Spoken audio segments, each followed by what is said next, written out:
तो बेसिकली हम लोगों ने बात किया था ब्लड के बारे में। Blood basically the blood circulatory system है। Basically it was discovered by William Harvey. Yes और नो? वैसे हम लोगों ने ब्लड को कहा था क्या कहा था? फॉल्स कनेक्टिव, मतलब फॉल्स कनेक्टिव टिश्यू। बात समझ में आ रही है? और ये वस्कुलर टिश्यू में आती है, वस्कुलर कनेक्टिव टिश्यू में आती है। वस्कुलर कनेक्टिव टिश्यू में हमने दो पार्ट पढ़ा था। क्या क्या पढ़ा था आपके पास? ब्लड था, लिम्फ था, आगे ना। फिर हम लोगों ने उसमें मैट्रिक्स के बारे में किया था। मैट्रिक्स क्या होती है? जो लिक्विड होती है और ये फाइबर फ्री होती है। आगे ना, it is a liquid and it is fibre free. इसी को हम लोग क्या बोलते हैं? Vascular connective tissue. But it is false. False होने की हम लोगों ने रीजन भी पढ़ा था, याद है? तो वो कुछ भी जो भी आपके पास कनेक्टिव टिश्यू प्रॉपर होने के लिए जो आपके पास डेफिनेशन था, वो इसके पास अवेलेबल नहीं है, जिनकी वजह से हम लोग क्या बोलते हैं? इसको फॉल्स कनेक्टिव टिश्यू पढ़ा था। ठीक है। फिर हम लोगों ने नेक्स्ट बात किया था कंपोजिशन ऑफ प्लाज्मा में। कंपोजिशन ऑफ प्लाज्मा में आपके पास क्या होगा? वाटर होगा। यस और no?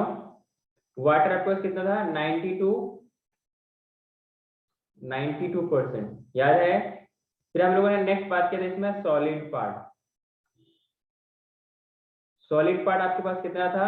Around 8 to 10%। Clear to everyone? अरे हाँ कि ना? 8 to 10% क्या है? सॉलिड पार्ट है। किसका? प्लाज्मा का। कंपोजिशन ऑफ ब्लड में हम लोगों ने दो पार्ट बात किया था। एक सॉलिड पार्ट था आपके पास, एक था लिक्विड पार्ट। तो लिक्विड पार्ट था, हम लोगों ने उसको बोला था मैट्रिक्स, जिसको हम लोगों ने कहा था प्लाज्मा। तो पूरे ब्लड का 55% क्या होगा? प्लाज्मा होगा। बाकी जो सॉलिड पार्ट है वो क्या है? सेल्स हैं, हम लोग क्या बोलते हैं? Blood corpuscles. इसमें आपके पास आरबीसी आएगा, डब्ल्यूबीसी आएगा और प्लेटलेट्स आएगा। देखो, अगर आप चाहते हो कि आपको हमेशा के लिए याद हो या लॉन्ग टाइम के लिए याद हो, तो आपको चाहिए कि आप मेरे साथ रिपीट करो। क्लियर है? तो पहले क्या, ब्लड ब्लड के बेसिकली दो पार्ट था आपके पास, एक सॉलिड पार्ट था और एक लिक्विड पार्ट था। सॉलिड पार्ट को हम लोगों ने बोला था क्या? Blood corpuscles. और लिक्विड पार्ट को हम लोगों ने क्या बोला था? मैट्रिक्स। मैट्रिक्स को हम लोगों ने बोला था प्लाज्मा, जो कि पूरे ब्लड का 55% था। बात समझ में आ रही है? वहीं पर जो आपके पास सॉलिड पार्ट है, दैट इज ब्लड कर्पसल्स, क्या था? पूरे ब्लड का 45% था, जिसमें आपके पास आरबीसी आएगा, डब्ल्यूबीसी आएगा और प्लेटलेट्स भी आएगा। क्लियर है? फिर नेक्स्ट हम लोगों ने बात किया था कंपोजिशन ऑफ प्लाज्मा के बारे में। कंपोजिशन ऑफ प्लाज्मा बेसिकली इसमें क्या है? It is the matrix of blood that is called as plasma. हाँ कि ना? कलर में कैसा होता है? Pale yellow. कैसा होता है? Pale yellow. ऐसा उसके पास एक पिगमेंट होती है, दैट इज यूरोबिलिनोजन। आगे ना। और एक टाइप ऑफ क्या है? बिलीरुबिन। याद है क्या आप लोगों को? Bilirubin and yes. बिलीवर्टिन, जो आप लोगों ने लीवर में बात किया था। फिर हम लोगों ने बात किया कि कंपोजिशन ऑफ प्लाज्मा, इसमें क्या है? वाटर है, सॉलिड है। कुछ पार्ट सॉलिड भी होंगे, कुछ पार्ट वाटर भी होंगे। वाटर कितना है? 92% एंड रेस्ट क्या है? प्लस 8 to 10% क्या है? सॉलिड पार्ट है। क्लियर है? इस सॉलिड पार्ट में हम नेक्स्ट बात करेंगे। इस सॉलिड पार्ट में हम लोग बात करेंगे, तो इसमें कुछ आपके पास क्या होंगे? ऑर्गेनिक होगा और इनऑर्गेनिक होगा। याद है क्या आप लोगों को? हेलो, अरे बोलो ना। अरे ऑर्गेनिक पार्ट और इनऑर्गेनिक पार्ट के बारे में कुछ आप लोग याद है? हेलो, बायोमोलिक्यूल्स में नहीं पढ़ा था क्या ऑर्गेनिक कंपाउंड्स के बारे में? हेलो, हेलो, आवाज आ रही है? हाँ। In which it has organic and inorganic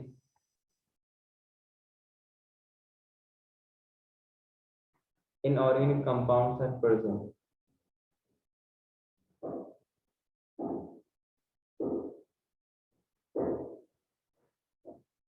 clear? अरे क्लियर है बोलो। यस। अगर हम लोग ऑर्गेनिक पार्ट को अगर अलग से बात करेंगे, the organic part of plasma basically it is 7 to 9%। ठीक है? क्या होगा? 7 to 9% क्या होगा? ऑर्गेनिक पार्ट होगा। बात समझ में आ रही है क्या? और इस 7 to 9% में बेसिकली आपके पास क्या क्या आएगा? वो भी हम लोग देख लेते हैं। जैसे ऑर्गेनिक में, ऑर्गेनिक कंपाउंड्स में क्या क्या आता है बताना। प्रोटीन आता है क्या? अरे बोलो। प्रोटीन होता है 6 to 7%, जो कि मैक्सिमम है। यस और नो? क्या है? ऑर्गेनिक पार्ट में जो मैक्सिमम ऑर्गेनिक कंपाउंड कौन सा होगा? प्रोटीन होगा, तभी तो ये सॉलिड पार्ट में आएगा। और इट इज 6 to 7%, जो कि मैक्सिमम है। क्लियर है? अच्छा, इस प्रोटीन में बेसिकली आपके पास फिर फर्दर कुछ अलग अलग टाइप्स का प्रोटीन है। जैसे आपने नाम सुना होगा एल्ब्यूमिन के बारे में, नाम सुना है क्या? तो नेक्स्ट पार्ट इसमें लिखेगा albumin.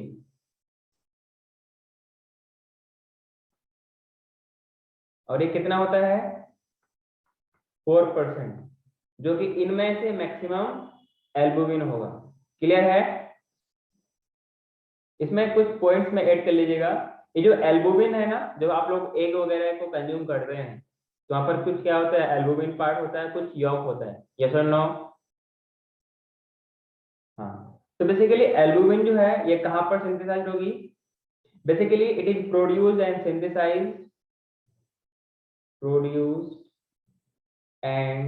Synthesized by liver. Clear? Liver में बनेगा। बात समझ में आ रही है क्या? और it is the smallest plasma protein. जितने भी प्लाज्मा प्रोटीन होंगे उसमें से क्या होंगे? ये स्मॉलेस्ट होंगे, स्मॉलेस्ट प्लाज्मा प्रोटीन। कोई दिक्कत?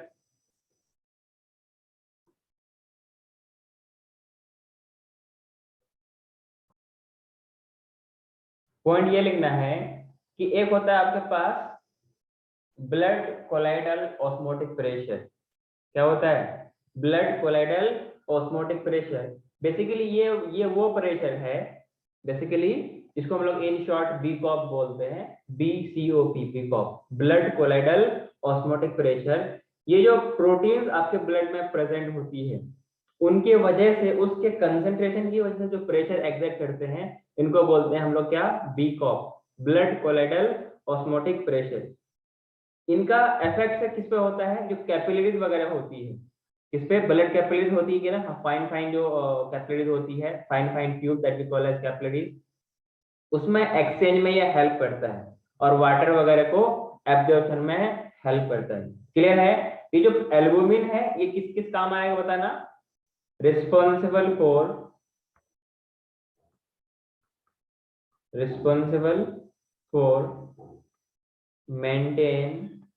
Maintaining BCOP. और बीकॉप का फुल फॉर्म क्या होगा बताना? Blood colloidal osmotic pressure. Yes और no? Blood colloidal osmotic pressure. और ये जो बीकॉप की जो वैल्यू होती है ना, अगर इसका हम लोग वेट के हिसाब से बात करें, it should be around 28 to 32, कुछ इस लेवल पे होगा, mm of Hg। तो एक्चुअली प्रेशर है तो हम लोग किसके साथ बात करेंगे? प्रेशर के साथ in the unit that is 28 to 32 millimetre of Hg। Hg मतलब मरकरी। क्लियर? वहीं पर ये जो बीकॉप है, ब्लड कोलाइडल ऑस्मोटिक प्रेशर है, क्या इसका डिटेल से लिखाना जरूरी है? लिखाऊं? चलो लिख लो। Blood colloidal osmotic pressure basically क्या होता है? It is the pressure created by concentration of colloidal protein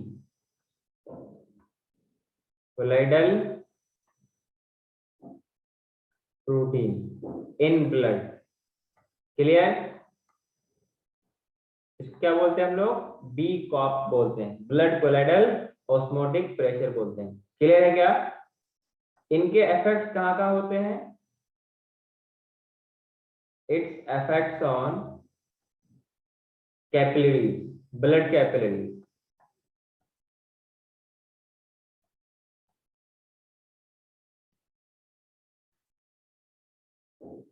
Blood capillary exchange that accounts for,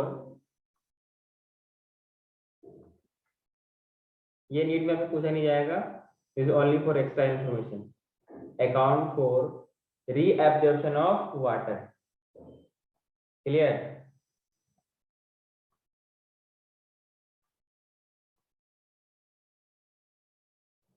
क्या ये सबको समझ में आया?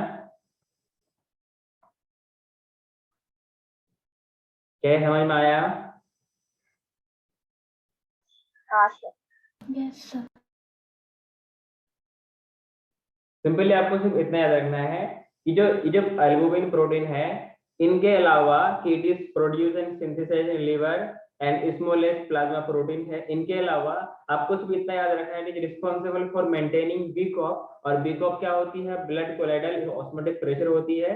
बेसिकली अगर डिफाइन करने के लिए आपको आपस में कभी डिस्कशन में जरूरत पड़े, वैसे आपसे नीट में सवाल नहीं पूछ जाएगी, इससे कुछ नहीं पूछ जाएगा, ठीक है? आपको सिर्फ इतना याद रखना है कि ये वो प्रेशर है जो ब्लड के, जो ब्लड है आपके पास, उसमें जो प्लाज्मा प्रोटीन है, जो आपके पास कोलाइडल प्रोटीन है, उनकी वजह से जो प्रेशर एक्सर मतलब क्रिएट होती है, उसको बोलते हैं बीकॉक, ब्लड कोलाइडल ऑस्मोटिक प्रेशर, जो कि वाटर वगैरह को एब्जॉर्प्शन में हेल्प करता है। क्लियर? आगे बढ़ो। Yes. So moving to next. अच्छा, इसमें हम लोगों ने कुछ लिखा था क्या? आप लोग इसमें नंबरिंग डाल लो। प्रोटीन को आप लोग 1 नंबर कर लो, एल्बुमिन को A पार्ट कर लो, ठीक है? Protein 1 number, albumin A part. इसमें आप B डाल के लिखो, नेक्स्ट में B डाल के, that is globulin.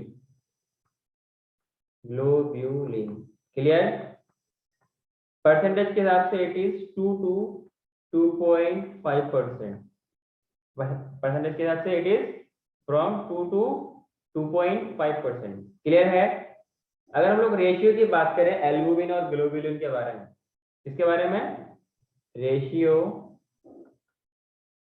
Of albumin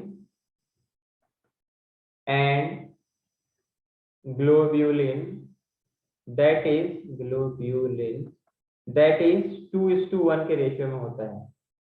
अगर 2 एल्बुमिन होगा तो 1 ग्लोब्यूलिन होगा। क्लियर है क्या इतना?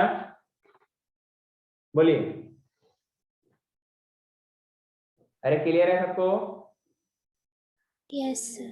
हाँ, इनका फॉर्मेशन, इनका प्रोडक्शन, इनका सेक्रेशन कहां से होगा? लीवर और लिम्फाइड ऑर्गन। क्लियर है? और लिम्फाइड, बेसिकली लिम्फाइड ऑर्गन्स किसके लिए रिस्पॉन्सिबल होती है? एंटीबॉडीज के प्रोडक्शन के लिए, मतलब इम्यूनिटी के लिए रिस्पॉन्सिबल होती है, हाँ कि ना? जैसे थाइमस वगैरह है, जैसे लिम्फ वगैरह है। Clear to everyone? Yes, sir. Yes. Produce and secreted by liver and lymphoid organs. Clear? Lymphoid organs. क्या सबको समझ में आ रहा है? काम क्या होगा? ट्रांसपोर्ट और carry substance in the body, carry substance in body. Yes और नो? अगर बात करें, मैंने कहा कि सर ये इम्यून सिस्टम के लिए रिस्पॉन्सिबल होती है, इम्यूनिटी के लिए रिस्पॉन्सिबल होती है। अगर इम्यूनिटी के लिए रिस्पॉन्सिबल है तो जो बाहर से पैथोजन आपके बॉडी में एंटर करेगा, क्या उसको ये डिस्ट्रॉय करेगा, हाँ कि ना? अगर मैंने कहा हाँ कि सर। इम्यूनिटी के लिए रिस्पॉन्सिबल है, इसका मतलब इम्यूनिटी बेसिकली क्या है? जो भी आपके पास आपकी बॉडी में फॉरेन एंटीजन, फॉरेन पार्टिकल्स या पैथोजन आपके बॉडी में एंटर करेगा, उसके अगेंस्ट में लड़ेगा, मतलब उसको डिस्ट्रॉय करना चाहेगा, हाँ कि ना? नेक्स्ट पॉइंट लिखना, it destroy bacteria.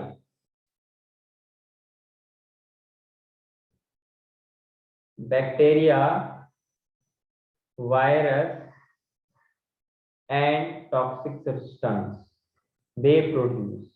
Clear? Toxic substance they produces. Clear? अरे बोलो। ब्रैकेट में आप लोग लिख सकते हैं पैथोजन। इन बैक्टीरिया और ये सब क्या है, इनको तो बोलते हैं पैथोजन। डिजीज कॉजिंग माइक्रोब के बोलते हैं पैथोजन। बात समझ में आ रही है क्या? आगे बढ़ो। So in blood we have 3 types of globulin. In blood we have 3 types of globulin. बात समझ में आ रही है क्या? अरे बोलो ना। हाँ sir. Yes, sir. 3 types of globulins are present.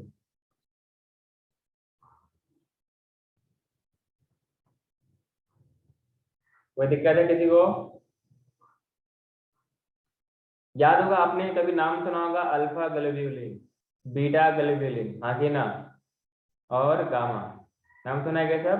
We have three different type of globulin, alpha, beta और gamma. Moving to next, should I? Yes sir. झील हो गया। हाँ sir.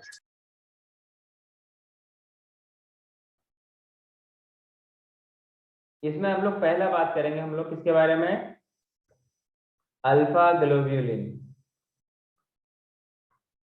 Alpha globulin basically it is produced by liver. Yes or no? Produced by liver. Clear? Example के तौर पर alpha globulin में, example के तौर पर आपने कभी नाम सुना हो या नहीं, आप अगर पहली बार सुन रहे हैं तो क्या नाम है आपके पास? इसका यूज आपको यहाँ पे जानना नहीं है, ये आप लोग कॉलेज वगैरह में जानेंगे। ठीक है, इसको हम लोग क्या बोलते हैं? सेरुलोप्लाज्मिन बोलते हैं। सेरुलोप्लाज्मिन बेसिकली क्या है? ये कॉपर कैरिंग प्रोटीन है। क्या है? मैंने ऊपर एक पॉइंट दिखाया था ना, इट हेल्प्स इन ट्रांसपोर्ट और carry substance in the body. Yes और नो? बेसिकली क्या है, ये इसके अंदर जैसे हीमोग्लोबिन में क्या होता है? आयरन होता है ना, जैसे इनके पास क्या होगा? कॉपर। ये कॉपर से बनी होती है और ये कैरियर प्रोटीन है या कैरिंग प्रोटीन है। क्लियर है? तो basically copper carrying protein. Yes और नो?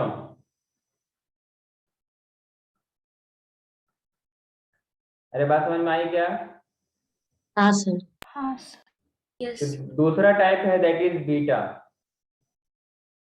क्या नाम है? Beta globulin. अरे बोलो ना। It is also produced by liver. Produced by liver. Liver के बारे में मालूम है ना आप लोगों को? It is the smallest gland of the body, हाँ कि ना? बिगेस्ट। अच्छा, बिगेस्ट है लार्जेस्ट क्या? ग्लैंड। अच्छा, लार्जेस्ट। लार्जेस्ट है क्या? बीटा ग्लोबुलिन में जो आपके पास एग्जांपल आएगा, इसको बोलेंगे ट्रांसफेरिन। क्या बोलेंगे? ट्रांसफेरिन। बेसिकली इसमें आयरन होता है। क्या होता है? Iron iron. Carrying protein. Clear है? जो तीसरा Yes. वाला है आपके पास दैट इज गामा, तो बोलते हैं इसको, बोलो। अल्फा, बीटा और गामा। ठीक है? बेसिकली जो इससे पहले दो ग्लोबुलिन था that is produced by liver, but ये वाला जो ग्लोबुलिन है किससे प्रोड्यूस होगा? लिम्फाइड ऑर्गन से। आगे ना, इसमें क्या लिखोगे? Produced by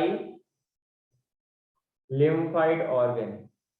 A lymphoid organ is the part of immune system. Yes or no?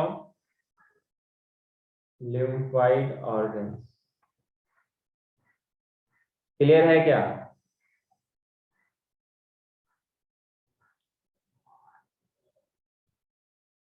आगे बढ़ो। जो आप Yes. एंटीबॉडीज की बात करते हो ना, बेसिकली वो गामा ग्लोबुलिन होता है। क्या होता है? गामा ग्लोबुलिन होता है। इसमें नेक्स्ट पॉइंट लिखेगा present in the form of antibodies.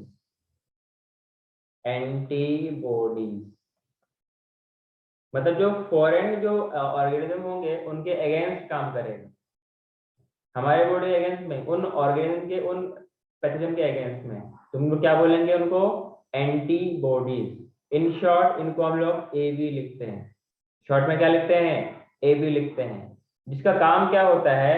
That will which destroy bacteria. Obviously antibodies है तो पैथोजन को डिस्ट्रॉय करेगा, हाँ या ना? अरे बोलो। It will Yes. Destroy bacteria. मैंने क्या कर destroy bacteria, virus and toxic substance. Is it clear to everyone? Yes. Yes, sir. Any problem? Should I move to No, next? sir. Yes, sir. Yes. It is also called, next point इसमें लिखना, यहां से आपको समझ में आएगा कि gamma globulin को ही हम लोग क्या बोलते हैं? एंटीबॉडीज। मतलब एंटीबॉडीज में यही प्रेजेंट होता है। So also called immunoglobulin. याद रहेगा क्या? इम्यून सिस्टम से है इम्यूनो और ग्लोब्यूलिन। Clear to everyone? अरे बोलो। Yes, sir. और ये 5 टाइप का होता है। कितने टाइप का होता है? It is of 5 types.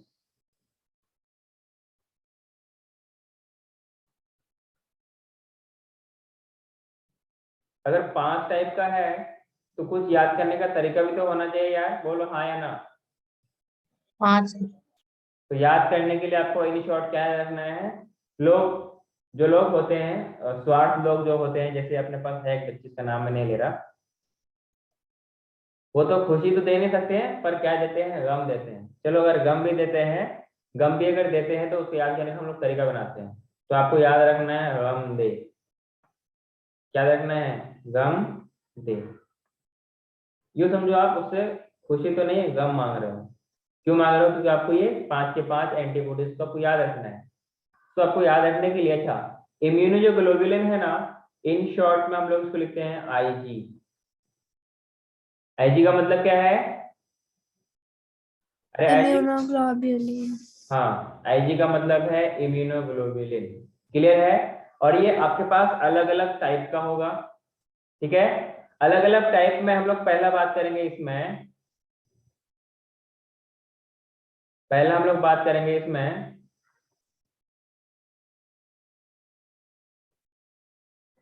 पहला बात करेंगे आईजीजी। अरे हाँ कि ना? क्या बोलेंगे? आईजीजी। ब्रैकेट में लिखना है आपको गामा इम्यूनो। क्या बोलेंगे? Gamma immuno. दूसरा वाला जो बी लिखेंगे, दैट इज, इसमें लिखना है आईजीए। क्या इतना याद रख पाओगे?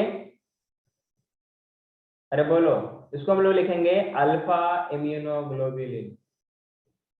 बोलो ना। Alpha immunoglobulin. अरे क्लियर है क्या? जो सी पार्ट है दैट इज आईजीएम। अरे बोलो ना। क्या बोलेंगे? आईजीएम। इसको हम लोग कुछ इस तरीके से म्यू से लिखते हैं। ठीक है? इसको बोलते हैं म्यू इम्यूनो।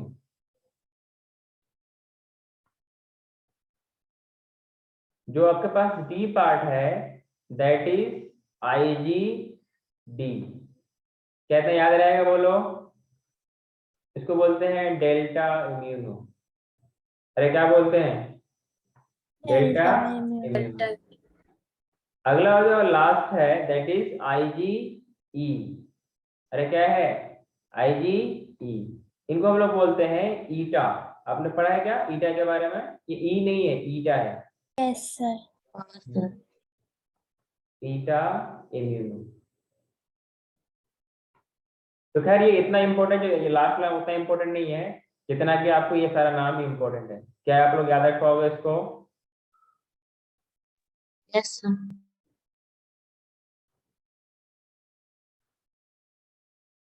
अपने पास याद, अच्छा ये कहाँ कहाँ बनते हैं, कहाँ कहाँ प्रेजेंट होते हैं, ये भी आपको ध्यान रखना जरूरी है। क्लियर है क्या? तो G4 क्या होता है? गर्ल्स होता है, हाँ के ना? अरे हाँ के ना? G4 क्या होता है? हेलो। G4 गर्ल्स, और गर्ल्स एक पार्टिकुलर टाइम के बाद ही प्रेग्नेंट होती है। जब प्रेग्नेंट होगी तो प्लेसेंटा भी होएगा, हाँ कि ना? तो यहाँ से याद रखना है कि आईजीजी कहाँ मिलेगा आपको? प्लेसेंटा में मिलेगा। अरे बोलो ना, कहाँ मिलेगा? प्लेसेंटा। Placenta. प्लेसेंटा में। क्लियर है? मतलब Yes, sir. ये ऐसा एंटीबॉडी है जो कि कहाँ प्रेजेंट होगा? Placenta में. प्लेसेंटा। Present in placenta. ठीक है? मतलब मेरा एक फोनेटिक्स है, मेरा तरीका है बच्चों को याद करने का। अब ए है, A4 क्या होता है? आप लोग मम्मा बोलते हो वैसे, लेकिन मैं क्या बोलता हूँ? अम्मी। क्या बोलते हैं जनरली? क्या हम लोग बोलते हैं? अम्मी बोलते हैं कि नहीं बोलते? बोलो, अरे बोलो हाँ ना। सर। तो अम्मी कब बोलते हैं? आफ्टर बर्थ, यस और नो? और मम्मा ही मिल्क फीडिंग करती है, और इनिशियल जो मिल्क होता है आफ्टर डिलीवरी, डिलीवरी के जो इनिशियल जो डेज ऑफ मिल्क होता है, जैसे फॉर एग्जांपल कोई लेडी प्रेग्नेंट थी, उसका डिलीवरी हुआ, मतलब बर्थ हुआ बच्चे का, तो जो इनिशियल डेज ऑफ मिल्क वो सेक्रेट करेगी, उसको हम लोग बोलते हैं कोलेस्ट्रम। क्या बोलते हैं? कोलेस्ट्रम। तो वहां पर ये एंटीबॉडीज प्रेजेंट होती है, क्योंकि बच्चा नया नया इस दुनिया में आया होता है, और ये इस यूनिवर्स के लिए वो बिल्कुल ही नया होता है। तो उसको, उनका इम्यून सिस्टम वैसे ही वीक होता है, तो उसको इम्यूनिटी प्रोवाइड करने के लिए, ताकि कोई और बीमारी उसको अटैक ना करे, तो ये एंटीबॉडीज उसको मिल्क के साथ मिलता है, ताकि वो अच्छे से रह सके, आगे ना? तो प्रेजेंट इन कोलेस्ट्रम। क्या याद रहेगा? Yes, sir. ये आपको दो ध्यान रखना है कि आईजी जी कहाँ मिलेगा? प्लेसेंटा के थ्रू। और आईजीए कहाँ से मिलेगा? कोलेस्ट्रम के थ्रू। क्या किसी को दिक्कत है? बताइए, बोलो। नहीं sir. नहीं सर। पक्का? Yes, और sir. आईजीडी जो वगैरह है, आईजीएम में सब अलग अलग जगह में आपको मिलेगा। कुछ एलर्जी की वजह से होता है, कोई एलर्जी के लिए रिस्पॉन्सिबल होती है, या अलग अलग आप लोग वहां पढ़ेंगे ह्यूमन हेल्थ एंड डिजीज में। क्या इतना सबने लिखा? क्या बोलो? Yes sir. आगे बढ़ो। Yes sir. नेक्स्ट में लिखे सी पार्ट। एक होता है आपके पास प्रोथ्रोम्बिन। क्या होता है? Prothrombin. नाम तो सुना होगा आप लोगों ने। Yes, sir. ये कितनी होती है? 0.3% प्रोड्यूस्ड बाय लीवर। अब सोचो ना, लीवर अगर डैमेज हो जाए तो कितना सारा प्रॉब्लम हो जाएगा। अरे बोलो, अरे होगा कि नहीं होगा? बोलो। होगा sir. अगला है आपके पास फाइब्रिनोजन। क्या है? Fibrinogen. फाइब्रिनोजन। इसका परसेंटेज कितनी होती है? 0.3%। It is also produced by liver. Is it clear to everyone? I think सबको समझ में आ रहा होगा। क्लियर हाँ है? सर। यस। नाम तो सुना होगा आप लोगों ने इन दोनों का, लेकिन काम क्या करता है? Blood clotting में help करता है. ब्लड क्लॉटिंग में हेल्प करता है। क्लियर है? इसको हम लोग बोलते हैं लार्जेस्ट प्लाज्मा प्रोटीन। क्या बोलते हैं इसको? Largest plasma protein. Clear? It helps in blood clotting. Helps in blood clotting. कोई दिक्कत है क्या? नहीं sir. आगे बढ़ो। Yes, sir.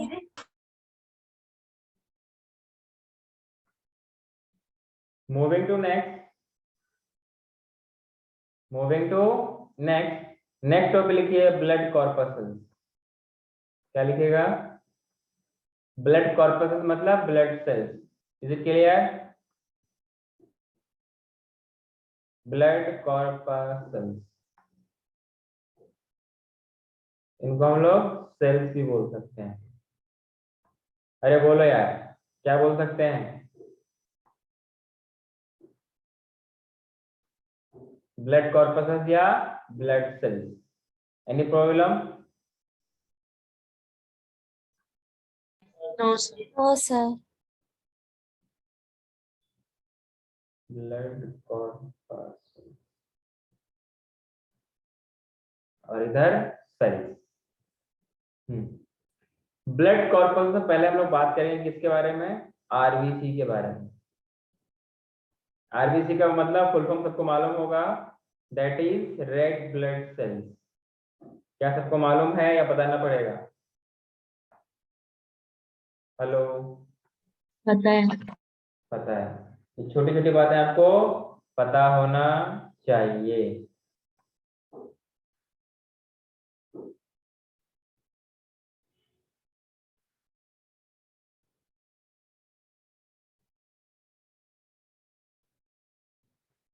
That is RBC.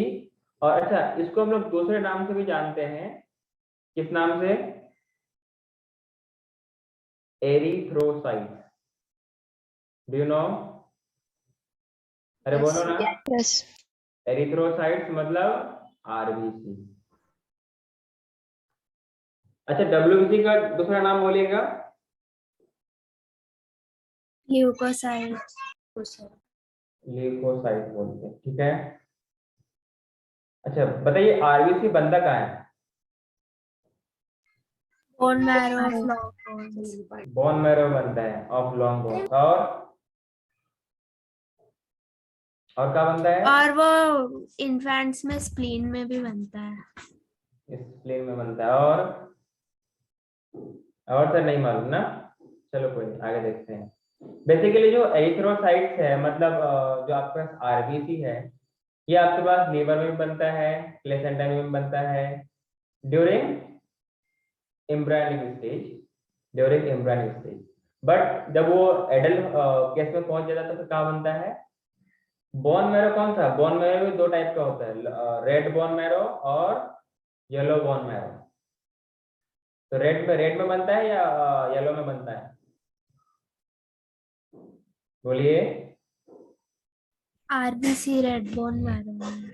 हाँ, तो वहां पर जो येलो बोन मैरो, सॉरी, दो टाइप ऑफ बोन मैरो होता है, येलो वाला और रेड वाला।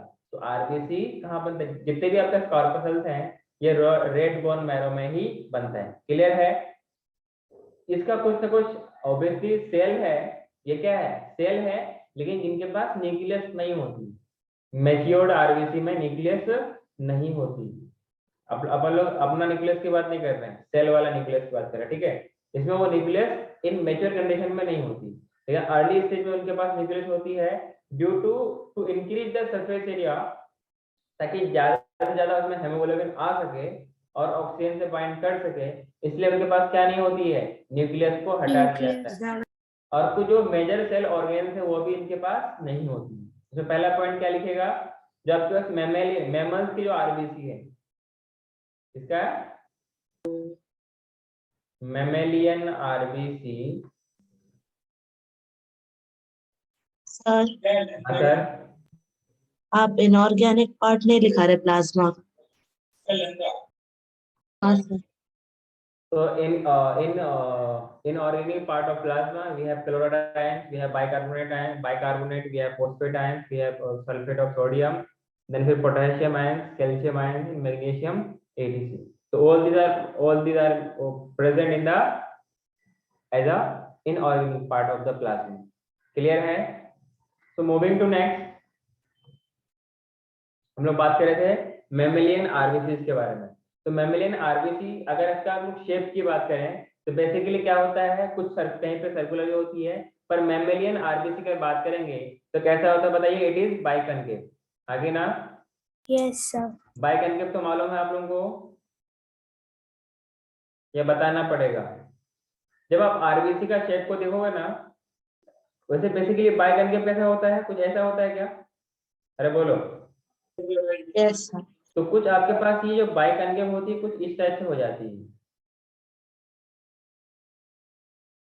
हाँ कि ना? तो आरबीसी का शेप कुछ इस जैसा हो जाता है, ताकि उनका अगर ये वाला देखो, अगर ये वाला देखो, ज्यादा सरफेस एरिया किसमें होगा बताइए? पहले वाले इसमें या इसमें? बाइकॉनकेव। बाइकॉनकेव ये वाले में क्या? क्योंकि इसी का कुछ इसी टाइप से बनता है, पर ये ऐसा नहीं बनता, क्योंकि वो सेल है ना, एक्चुअली वो क्या होता है, ओवल होता है, तो वो कंप्रेस होते होते कुछ इस तरीके से कंप्रेस होता है, ताकि उनका कुछ सरफेस एरिया इस तरीके से बन जाए। क्लियर है? अरे बोलो। हाँ सर।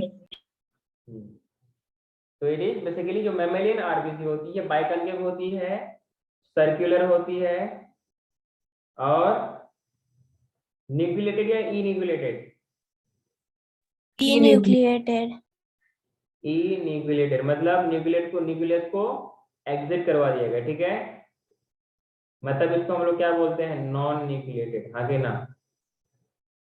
इन्यूक्लिएटेड कई बार आपको कंफ्यूजन हो सकता है, तो आपको ध्यान रखना है इन्यूक्लिएटेड का मतलब क्या है, नॉन न्यूक्लिएटेड, आगे ना। अरे कोई दिक्कत है बोलो।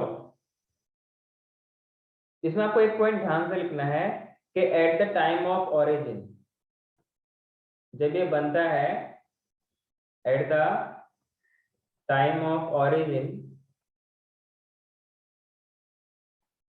न्यूक्लियस प्रेजेंट होती है। Clear? Nucleus is present in RBC. अरे बोलो ना। But it degenerate during maturation. अरे बोल, यस और no? Yes. Yes, sir. But it degenerate, Mehreen समझ में आ रहा है?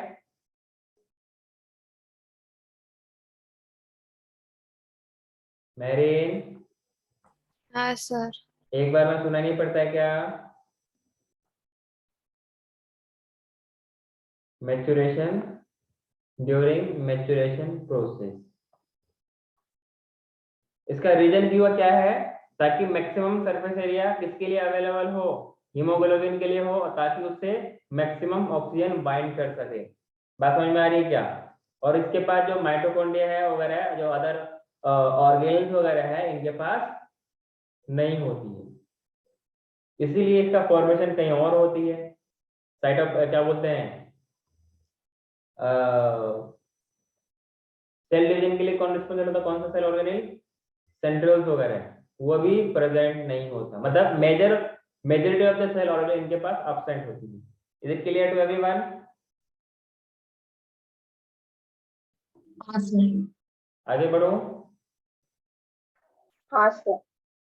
हाँ, बाइकॉनकेव होने का रीजन लिख लीजिएगा। Biconcave shape of RBC is due to, बोलिए, that increases surface area, that increases surface area। किसी को कोई डाउट है, किसी को कोई प्रॉब्लम है यहाँ तक, बताइए। और एक पॉइंट नहीं और सर, कोई डाउट नहीं. एक पॉइंट और लिख लीजिएगा इसमें, कि इसी सरफेस एरिया बढ़ने की वजह से और न्यूक्लियस का अब्सेंस होने की वजह से, due to absence of nucleus and having biconcave shape,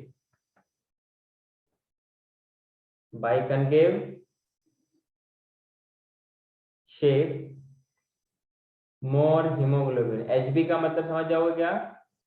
more hemoglobin can be filled in RBC। clear to everyone? yes or no? Yes sir. Yes. क्या नहीं होती है, एंडोस्केलेटल सिस्टम तो प्रेजेंट होती ही नहीं, तो फिर इसका शेप कैसे मेंटेन होती है? एनीवन जो मुझे बताएगा बताइए। अरे बोलो।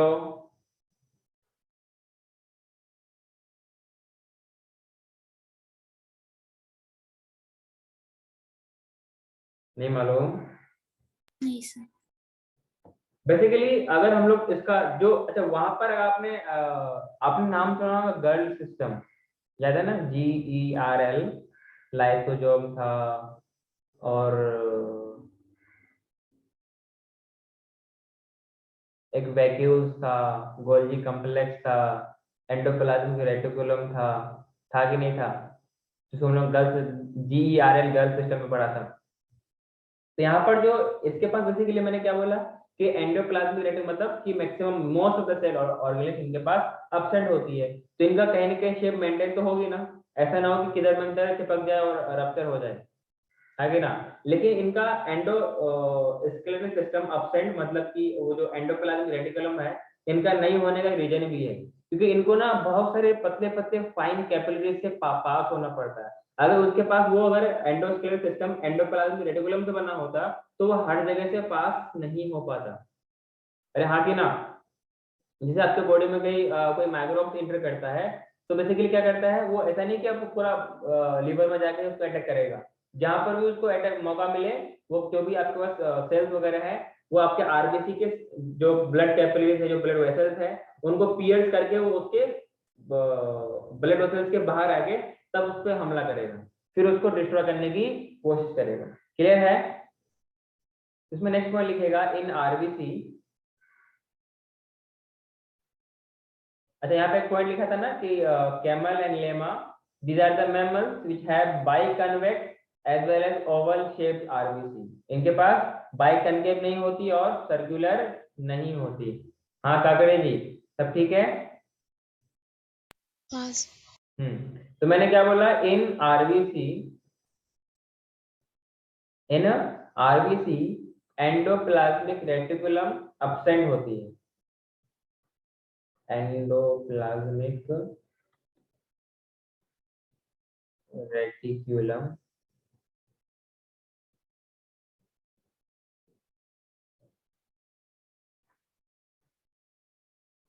absent, so endoskeleton, endoskeleton is composed of structural protein,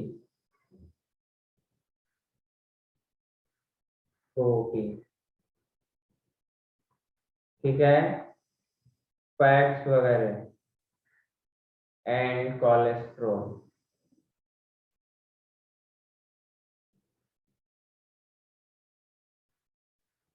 are present in the form of network. Clear? The form of network. Clear है? और इसी नेटवर्क ऑफ प्रोटीन को हम लोग क्या बोलते हैं बताइएगा? क्या बोलते हैं आगे बताइए?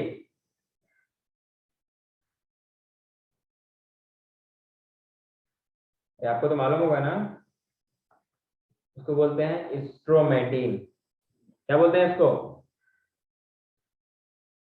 स्ट्रोमेटिन। और शक्ल में क्या होता है? स्पॉन्जी होता है।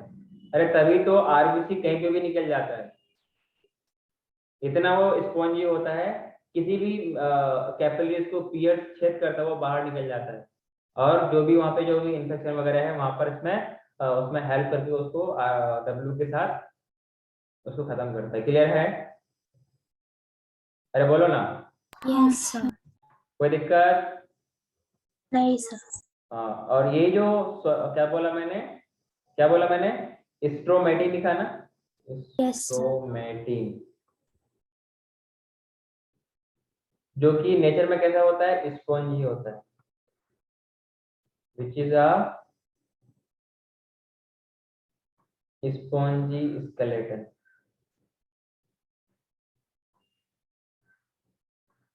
साइटोस्केलेटन, आपने पढ़ा होगा वहां पर साइटोस्केलेटन सेल्स में, cytoskeleton.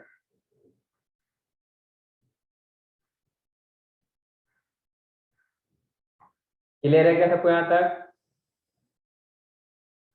Yes, sir. Next point लिखेगा इसमें, ये जो आरबीसी है ना, इसका मेम्ब्रेन है, इसको एक पार्टिकुलर नेम से जानते हैं। कोई नाम, उस नेम का, मेम्ब्रेन का नाम बोल पाएगा? क्या बोलेंगे उसको, बताइए,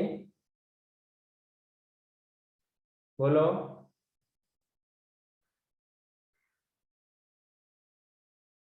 plasma membrane of RBC is called Donnan's membrane. एक साइंटिस्ट है, उनके बेस पे फर्स्ट टाइम जो जिसने देखा था उसके नाम का ही डोनांस मेम्ब्रेन। क्लियर है?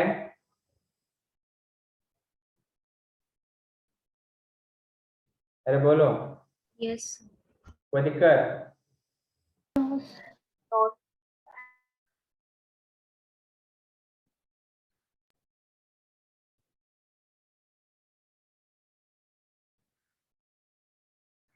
डोनांस membrane. Clear to everyone?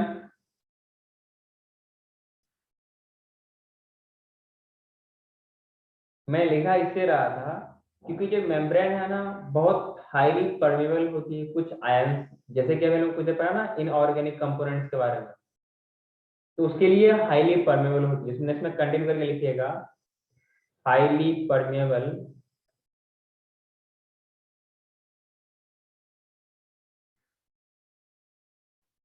To ions like Cl minus and HCO3 minus। अच्छा, HCO3 माइनस को क्या बोलते हैं Parvati?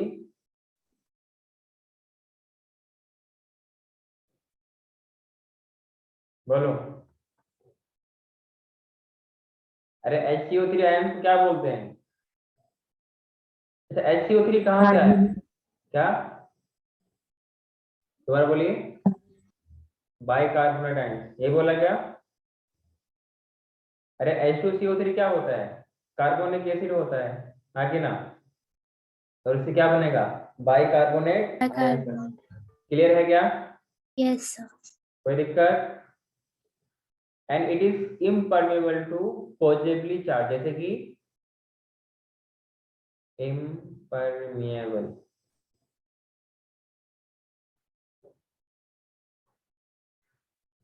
To sodium and potassium ion.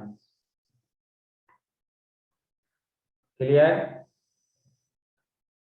और इसी फेनोमेना जहां पर it is impermeable to sodium and potassium and permeable to chloride ions and other bicarbonate ions, इसी फेनोमेना को बोलते हैं डोनांस फेनोमेना। अरे क्या बोलते हैं? डोनांस। Donans phenomenon. क्लियर है? अच्छा, मैंने बोला कि जो उसका मेम्ब्रेन होता है, जो उसका स्केलेटन होता है, साइटोस्केलेटन, सेल का स्केलेटन को हम लोग बोलते हैं साइटोस्केलेटन, नेचर में कैसी होती है? स्पॉन्जी होती है। तो due to the spongy nature of their membrane of the cytoskeleton, इस वजह से कहीं पे भी पियर्स करता हुआ बाहर निकल जाता है। क्लियर है? तो due to the presence of stromatin, that is spongy cytoskeleton and flexible plasma membrane, इतनी छोटी होती है, अराउंड हम लोग कुछ माइक्रोमीटर में बात करते हैं, 7.5 माइक्रोमीटर, माइक्रोन पे बात करते हैं, दैट में pass through a less diameter of blood capillaries, जो कि इतना छोटा है कि आप उसको इमेजिन भी नहीं कर सकते हो। ठीक है? अराउंड 5 माइक्रोन के आसपास के डायमीटर से, डायमीटर वाले कैपिलरीज के भी अंदर से वो पास हो सकता है। सोचो कितना छोटा होता है और कितना फ्लेक्सिबल होती है। फॉर एग्जाम्पल, कोई आप लोग के किसका नाम लो, फॉर एग्जाम्पल कोई स्टूडेंट है, नाम है एबीसी, अब मान लो बहुत फैला हुआ, बहुत मोटा तगड़ा है और उसकी बॉडी फ्लेक्सिबल नहीं है और सख्त है, तो क्या वो भीड़ भाड़ में इजीली निकल पाएगा या फिर बड़ी मुश्किल से जा पाएगा? मुश्किल से। मुश्किल से जा पाएगा। वहीं पर फॉर एग्जाम्पल मैं हूँ, वैसे में मैं काफी मतलब वटेकन से, या कोई और बच्चा है तो इतना पतला दुबला है कि फ्लेक्सिबल भी है, तो किसी कहीं से भी पास निकल जाएगा ना। जहां पर वो सुई नहीं घुसने की जगह वहां से भी निकल सकता है, एक कहावत है। तो वही कुछ यहाँ पर है कि इसका अगर जो मेम्ब्रेन है अगर फ्लेक्सिबल होगा तो कहीं से भी पास होकर निकल सकता है। तो यही है उसका मेम्ब्रेन का स्पॉन्जी होने का नेचर, ऐसा होता है। क्लियर है? किसी को कोई दिक्कत है यहाँ तक बताइए? अरे बोलो। Yes, sir. Clear है. इन दिस का मतलब क्या? RBC higher cell organism, higher cell organism जैसे कि माइटोकॉन्ड्रिया हो गया, माइटोकॉन्ड्रिया हो गया, and Golgi complex, and Golgi complex is absent. Clear? Yes, sir. अच्छा, एक बात बताइए, जो रिस्पिरेशन होती है काकड़े कहाँ होती है अपने बॉडी में? सेल्स और ब्लड के बीच में, माइटोकॉन्ड्रिया। ऐसे ऐसे जवाब देंगे। Sorry sir. तो माइटोकॉन्ड्रिया में होता है, तो इसमें मैं लिखा हूँ कि माइटोकॉन्ड्रिया इसमें एब्सेंट होती है, तो फिर कैसा रिस्पिरेशन होगा ऐसे बताइए, बोलिए। Due to absence of mitochondria इसके पास कैसा रिस्पिरेशन होगा बताइए।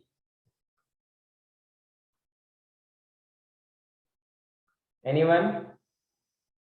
सोचो क्या होना चाहिए। जब माइटोकॉन्ड्रिया था तो क्या हो रहा था? एरोबिक रिस्पिरेशन हो रहा था। अब जब माइटोकॉन्ड्रिया अब्सेंट है तो कौन सा होगा? So there is anaerobic respiration taking place. Anaerobic respiration taking place. Clear to everyone? अरे बोलो। Take place in RBC. Clear है?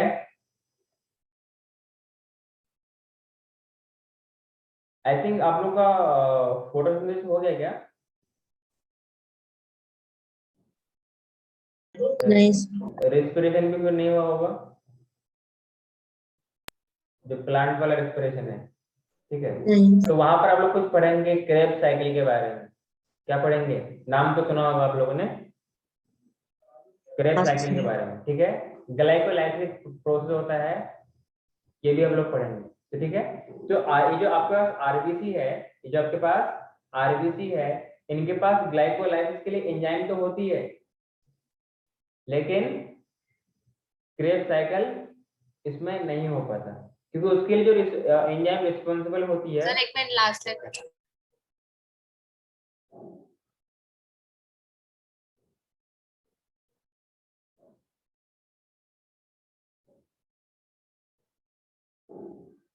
हो गया?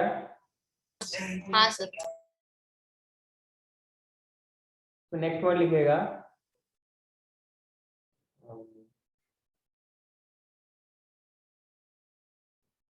क्या बोला था अगले?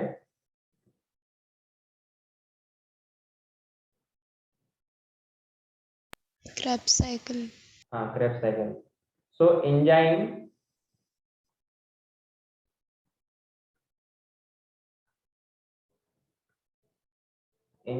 फॉर ग्लाइकोलाइसिस में प्रेजेंट होती है।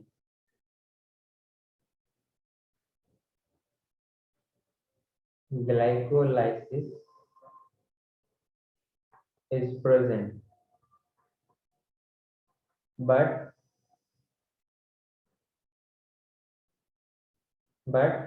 time of Krebs cycle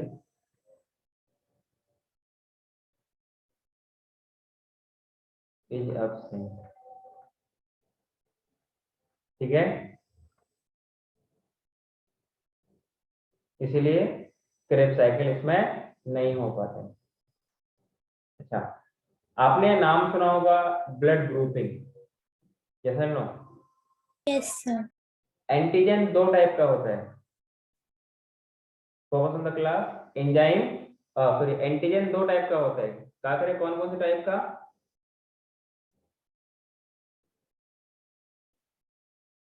दिमाग लगाइए क्या होना चाहिए?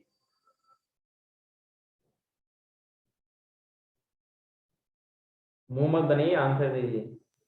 A and B. नहीं नहीं, एंटीजन दो टाइप का होता है, एक होता है फॉरेन एंटीजन जो कि बेसिकली हम लोग पैथोजन को हम लोग क्या बोलते हैं, फॉरेन एंटीजन बोलते हैं। एक वो एंटीजन जो कि आपके आपके सेल के सरफेस में होती है, क्लियर, जो कि सेल टू सेल रिकॉग्निशन में हेल्प करता है, क्लियर है? तो उसमें से भी जो आपके सेल के आरबीसी के सरफेस में दो टाइप का होता है, एक होता है आरएच का एंटीजन, एक होता है ब्लड ग्रुपिंग वाला एंटीजन। अरे हाँ के ना, Yes, sir. समझे क्या? इस हम लोग आगे पढ़ने वाले डिटेल से। तो मैंने क्या बोला कि जो एंटीजन प्रेजेंट होती है, antigen of blood group is present on surface of RBC। अरे हाँ कि ना, सरफेस ऑफ आरबीसी। तुम लोग कैमरा क्यों बंद कर रहे हो? आमिया पार्वती से क्या है वजह है? मैं भी बंद कर लूं? Antigen of blood group is present on surface of RBC. For example कोई आपके पास ये आरबीसी है, ठीक है, अब इसमें कोई ना कोई एंटीजन होगा, तो मान लो कोई एंटीजन ए है तो कुछ इस तरह से उनके सरफेस में प्रेजेंट होगा। अरे हाँ कि ना, यस। Yes, sir. तो आप एग्जांपल के तौर पे लिख लेना इसको। जैसे मान लो मैंने क्या कहा कि आपके पास ये आरबीसी है, ब्लड ग्रुप मान लो क्या है, ए है, तो इनके ऊपर कोई एंटीजन कुछ इस तरीके से प्रेजेंट होगा। अरे बोलना यार। और ये पता है कौन है? मैं उसका नाम नहीं ले रहा हूँ। तो एंटीजन ए हो गया तो ब्लड ग्रुप क्या हो गया, ए हो गया, ठीक है। ये ब्लड ग्रुप बी है तो इसके ऊपर जो एंटीजन होगा वो कौन सा वाला, बी वाला होगा या ए वाला होगा? B. हाँ, ये ब्लड ग्रुप क्या है आपके पास, ए बी है, AB. तो इसके ऊपर जो एंटीजन होगा काकड़े कौन सा होगा? इसका नाम ले रहा हूँ, वही जाएगा, ए बी हो गया, ठीक है। अब मान लो ये ब्लड ग्रुप ओ है, इनके ऊपर एंटीजन कौन सा होगा, ओ, कोई भी नहीं। मतलब कोई भी एंटीजन इसमें प्रेजेंट नहीं होगी। तो जो ये उसका ये जो है ये सरफेस वाला चीज ये खाली रहेगा, हाँ कि ना? वो कोई एंटीजन नहीं होता, मतलब जिनके पास कुछ नहीं है उनके पास क्या है, O. ओ है, क्लियर है। और all these are under the regulation of gene, और जीन के लिए हम लोग क्या बोलते हैं, आई बोलते हैं ना, आई जीन ए, अलग अलग इनके एलील्स भी होते हैं, ये आप लोग पढ़ेंगे जेनेटिक्स में क्लास 12 में। हाँ जी, ज्यादा मुंडी मत हिलाइए ना, मुंडी टूट जाएगा, ठीक है ना। आगे बढ़ो, क्या आगे बढ़ो? सो एंटीजन दो टाइप का है, एक हम लोग फॉरेन एंटीजन बोलते हैं जो कि हम लोग पैथोजन को बेसिकली बोलते हैं, क्लियर है। और उन्हीं पैथोजन को देखते हुए ये आपके सेल के सरफेस फॉरेन एंटीजन को पहचानता है, अपने बॉडी के एंटीजन को और फॉरेन एंटीजन को ये डिफरेंशिएट करता है, क्लियर है क्या? Yes, sir. एक होता है आरएच फैक्टर, नाम तो सुना होगा आप लोगों ने।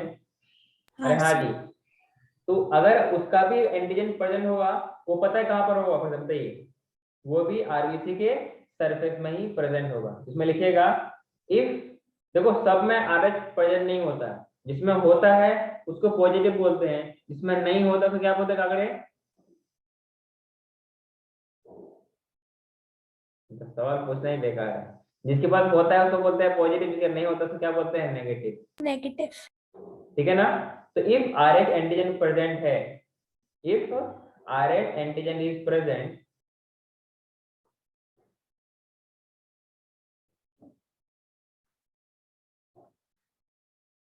then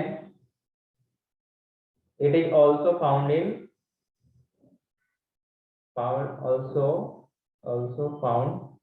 on the surface of RBC, surface of RBC. कोई दिक्कत है यहां तक किसी को बताइए? अरे बोलो ना। नो। देखो झुंड का कोई एक अकेला इंडिविजुअल रहेगा तो बड़ा कमजोर रहेगा। क्लियर है? सर आप 1 सेकेंड पहले वाली स्लाइड पे जा सकते हो? अगर झुंड का मान लिया आप लोग का जो भी गैंग है आप लोग का, अब XYZ मैं नाम नहीं ले रहा किसी का, अब उसमें से कोई अकेला मार्केट में घूमेगा तो वो कमजोर रहेगा, ठीक है ना? लेकिन वहीं पे सब एक साथ रहेगा तो स्ट्रॉन्ग रहेगा। आई मीन टू से ठीक है, एक अकेला आरबीसी है उसका कलर कुछ और होगा। हाँ जी, if there is only single RBC present that is it has different colour. और डिफरेंट कलर कैसा होगा? पेल येलो कलर बोलेंगे। क्लियर है? Light yellow colour. वेयर अगर ये ग्रुप में रहेगा तो कैसा कलर नजर आएगा? रेड नजर आएगा। Red colour. अरे हाँ जी, क्या बोलेंगे इसको? रेड कलर बोलेंगे।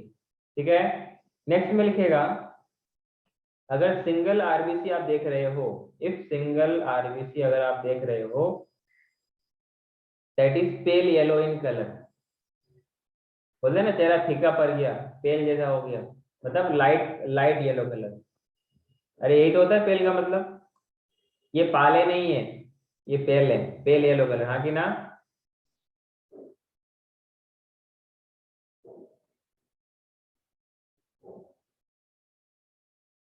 And group of RBC, group of RBC कैसा दिखेगा बताइए जी?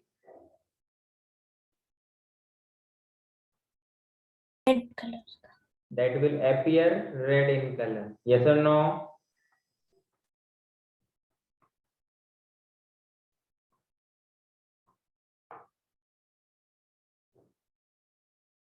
आगे बढ़ो क्या? अच्छा, ये बात तो आप लोगों को मालूम होगा, आरबीसी के अंदर जो रेस्पिरेटरी पिगमेंट है उसका नाम क्या होता है? कागज आप बताइए। हीमोग्लोबिन। ये लिखाना पड़ेगा। In RBC red coloured respiratory pigment या respiratory pigment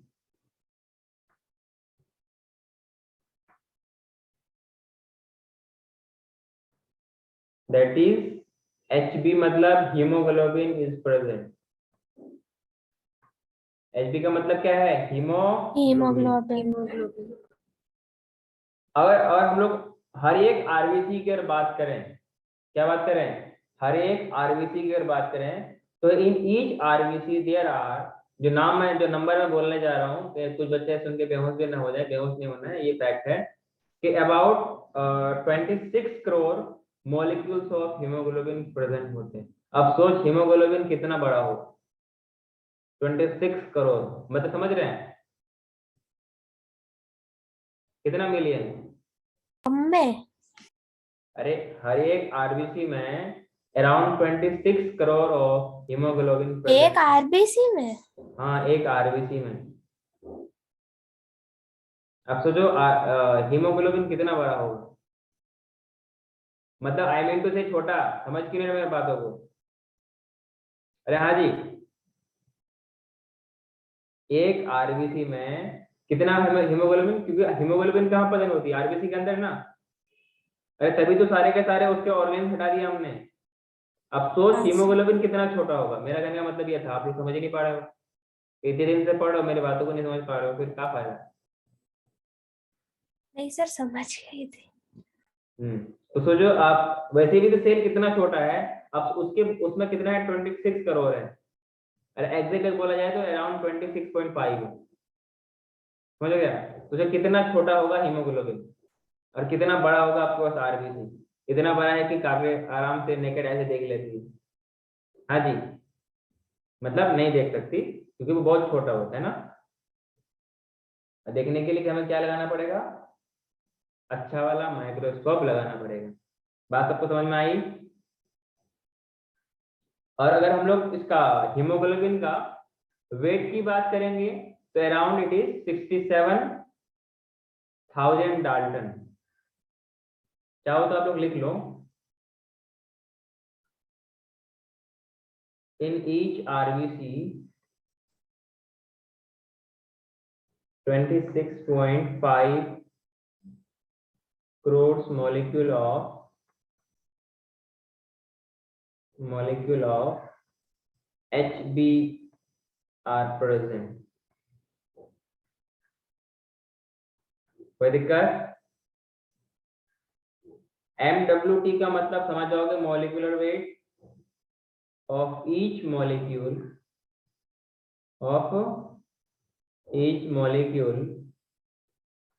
of HB 67,200 dalton. और डाल्टन एक प्रेशर का यूनिट है ना जी? हाँ जी, is it the unit of pressure? Weight का। वेट का। और डाल्टन एक बहुत बड़ा यूनिट है क्या? नहीं। नहीं। तो छोटा यूनिट है, इसमें इसका वेट भी बहुत छोटा होगा। कोई दिक्कत है क्या? बोलो, अरे बोलो ना। नहीं सर। आगे बढ़ो क्या? Yes sir.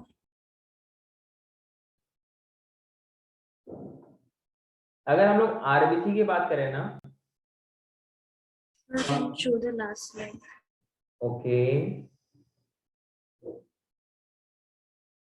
Done.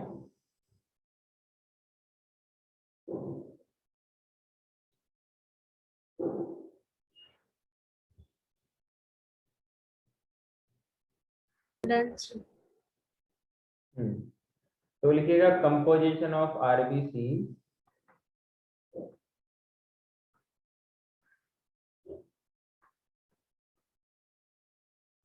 Composition of RBC में लिखिएगा उसका 60% क्या होता है? वाटर होता है। ठीक है, 60% वाटर एंड 40% क्या होता है? सॉलिड।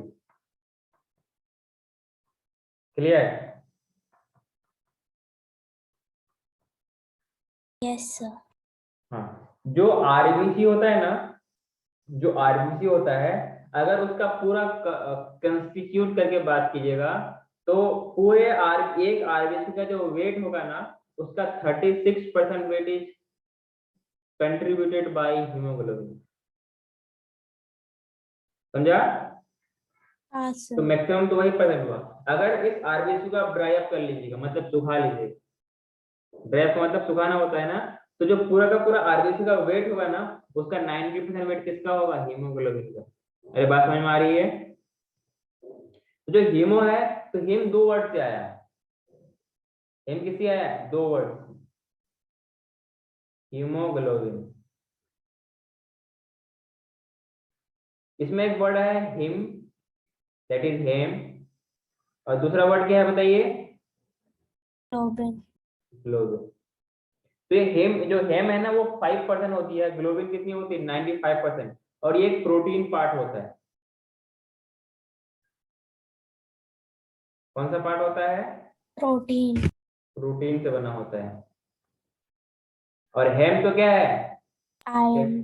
अरे क्या है जी? बोलिए पायलट साहब, बताइए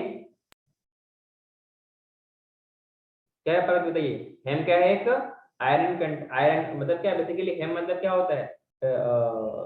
iron containing pigment, that is the haem. Clear? और इस हेम में क्या होता है? आयरन और पोरीफायरिन रिंग होता है। तो खैर मैं आपको इतना बताने नहीं जा रहा हूँ, इतना ध्यान रखना है, हेम के अंदर क्या होता है? आयरन और पोरीफायरिन रिंग होता है। और इसकी इस हेम के अंदर जो आयरन होता है वो +3 के फॉर्म में होता है जी। नहीं +2। +2 प्लांट्स में के +3 होता है। प्लांट्स में जो आयरन प्रेजेंट, वहां पे हीमोग्लोबिन नहीं होती, लेकिन जो आयरन प्रेजेंट होती है +3 में होती है। और जो ह्यूमंस में मतलब आरबीसी में जो हीमोग्लोबिन होती है, मतलब जो आयरन होती है वो +2 के फॉर्म में प्रेजेंट होती है। क्लियर है? अच्छा, ये जो ग्लोबुलिन है, हीमोग्लोबिन, ये आपको मैंने बायोमोलिक्यूल में बताया था, क्या ये प्राइमरी स्ट्रक्चर है? नहीं, ये टर्शरी प्रोटीन होता है। टर्शियरी नहीं, प्रोटीन? क्वाटरनरी प्रोटीन होता है। हाँ, क्वाटरनरी सॉरी प्रोटीन सॉरी। होता है। इसमें कितने कितने चेन होते हैं? 4। 4, 2 अल्फा और 2 बीटा। क्लियर है? वैसे अगर हम लोग बात करें ना ग्लोबुलिन के बारे में ना, इसमें 4 पॉलीपेप्टाइड चेन होता है। कितना होता है? It has 4 polypeptide chain. Clear? और ये चेन है ना, ये अलग अलग जो भी है, there are 4 different types of chain. Clear है? हम लोग अल्फा पे बात करेंगे, बीटा पे बात करेंगे, गामा पे बात करेंगे और डेल्टा पे बात करेंगे। ये सर अलग अलग नाम क्यों दिया गया है? क्योंकि आपको पता है प्रोटीन है तो अलग अलग एमिनो एसिड से तो बना होगा ना। प्रोटीन किससे बनता है? प्रोटीन एमिनो एसिड से बनता है। जो प्रोटीन एमिनो एसिड से बनता है तो ये अलग अलग नंबर ऑफ एमिनो एसिड के साथ वी हैव अलग अलग टाइप ऑफ पॉलीपेप्टाइड चेन। अरे क्लियर है क्या? अरे बोल भाई। Yes sir. तुम बोलना ही नहीं चाहते हो। हाँ, इसमें नेक्स्ट लिखिएगा। और ये चेन कितने टाइप का होता है? 4 टाइप का होता है। तो पहला इसमें लिखेगा alpha polypeptide. Alpha polypeptide chain. इसके पास जो नंबर ऑफ एमिनो एसिड होगी 141 एमिनो एसिड होंगे। अरे बात याद रहेगी? अरे बोलो। जो बीटा चेन Yes, होगी sir. That is made up of 146 amino acid. A का मतलब होता है एमिनो एसिड, याद रहेगा जी? Yes, sir. और जो बीटा और गामा वाला है, मतलब गामा वाला जो चेन है it is made up of 146 amino acid. क्या याद रहेगा जी? अरे बोलो। यस। नीचे जगह नहीं है, मैं ऊपर लिख देता हूं। जो डेल्टा वाला है, गामा तो हो गया, जो डेल्टा वाला है दैट इज पॉलीपेप्टाइड चेन, ये भी किससे बना होता है? 146 अमीनो एसिड से। अगर प्रोटीन है तो अमीनो एसिड से बना होगा कि नहीं? यस और नो? Yes. कोई दिक्कत तो नहीं है यार? दिक्कत है तो बोल सकते हो, हमें कोई आपत्ति नहीं है। आगे बढ़ो। Yes, sir. Yes, sir.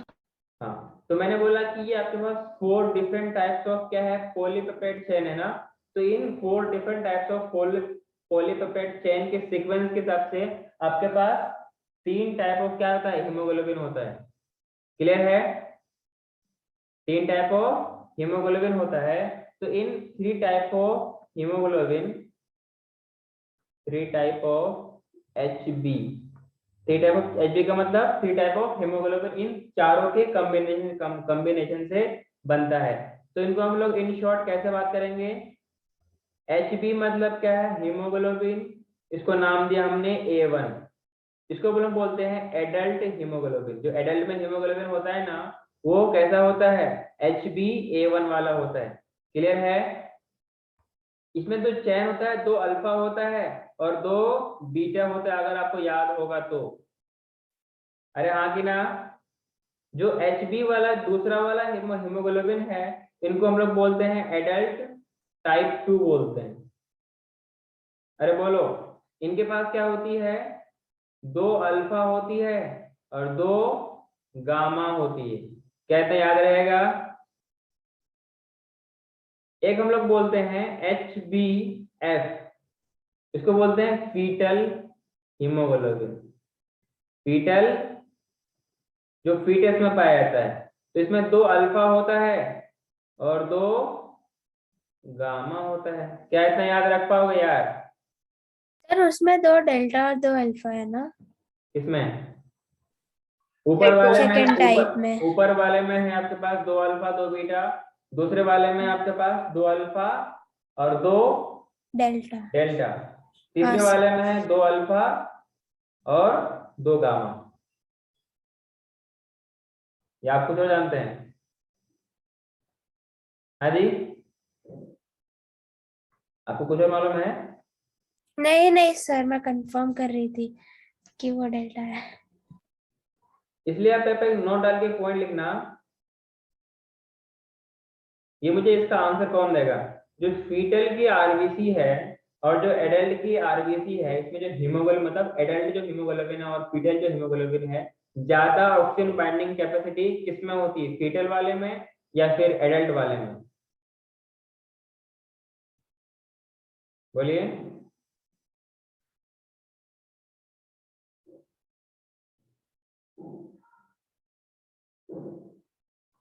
अरे बोलो ना। Foetal haemoglobin has more oxygen binding capacity then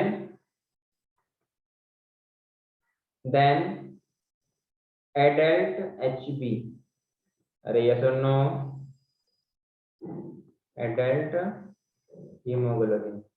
कोई दिक्कत है यहाँ तक किसी को बताइए? No sir. आगे बढ़ूं? हाँ सर।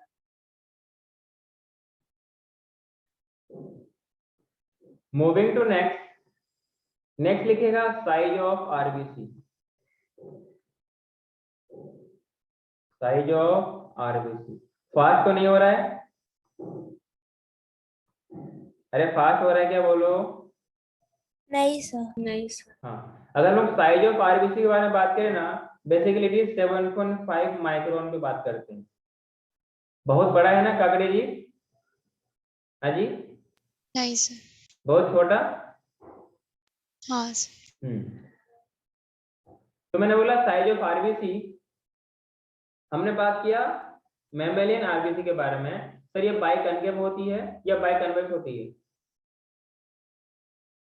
इज इट बाइकन्केव और बाइकन्वेक्स? बाइकन्केव होती है। सर्कुलर होती है, ओवल होती है? सर्कुलर। अच्छा, कैमल और लेमा में क्या होती है? बाइकॉन्वेक्स और ओवल। बाइकन्वेक्स और ओवल होती है। अगर अपने आरबीसी के शेप में चेंज हो जाए, if there is changes in the shape of RBC, then we will call it as amniocytosis। क्या बोलेंगे बताइए? Not एमनियो, it is anisocytosis. क्या बोलेंगे बताइए? Anisocytosis. Changes in the size of RBC, size of RBC is called anisocytosis. अरे क्या बोलेंगे? Anisocytosis. अरे कोई दिक्कत है बताओ? नहीं सर। एनिसोसाइटोसिस। याद रखिएगा तो अच्छी बात है, नहीं तो और भी अच्छी बात है। क्लियर है? खास तौर से एनिसोसाइटोसिस, क्योंकि कुछ फैक्टर्स ऐसे हैं जहां पर आरबीसी का शेप बदल जाता है। जैसे कि आपने डिसऑर्डर का नाम सुना होगा, सिकल सेल एनीमिया। अरे नाम सुना है क्या? जहां पर ये आपका आरबीसी का शेप बाइकन्केव छोड़ करके क्या बन जाता है? सिकल शेप का बन जाता है। और ये कंडीशन बहुत भयानक होती है। मतलब ऐसे कंडीशन में इनिशियल टाइम में क्या होती है, उसकी डेथ हो जाएगी। ये भी अलग अलग टाइप का होता है। क्या ये क्या बोलते हैं इसको, दोनों पे है, मतलब दोनों पेरेंट्स दोनों क्या बोलते हैं, अगर ये होमोजाइगस कंडीशन हो गया तो भी प्रॉब्लम आएगी, और कुछ हेटेरोजाइगस कंडीशन हुआ तो भी इसको प्रॉब्लम आएगा। मतलब दोनों पेरेंट्स में अगर मतलब कि मेल में भी है फीमेल भी है, तो कि अगर कैरियर है तो इसका एग्जिस्टेंस ही नहीं हो पाती है। मतलब ये एबनॉर्मल शेप है। अच्छा, एबनॉर्मल क्यों होता है? क्योंकि उसमें कुछ जो इसका बेसिक फॉर्मेशन का स्ट्रक्चर जो मेथड होता है उसमें कुछ गड़बड़ हो जाती है, जिनकी वजह से इनका शेप बदल जाता है। क्लियर है क्या? इसमें नेक्स्ट पॉइंट लिखेगा due to vitamin B12 deficiency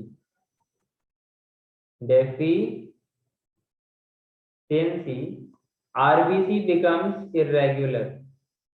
इसीलिए विटामिन B12 आरबीसी के फॉर्मेशन के लिए बहुत ही नेसेसरी है। हाँ जी, समझ में आ रहा है? विटामिन B12 की जिनकी कमी होगी उसको उनके आरबीसी के फॉर्मेशन में प्रॉब्लम होएगा। इसलिए अच्छा, हम लोग जो कर्ड वगैरह कंज्यूम करते हैं तो कर्ड बेसिकली उसमें क्या होता है, जो बैक्टीरिया होता है लैक्टोबैसिलस, विटामिन B12 कंटेंट को बढ़ाता है, साथ ही साथ में स्टमक में जाकर के विटामिन B12 के एब्जॉर्प्शन को बढ़ाता है। अरे बात समझ में आई? यस और no? So due to the deficiency of vitamin B12, RBC becomes larger in size. आगे ना, RBC becomes larger in size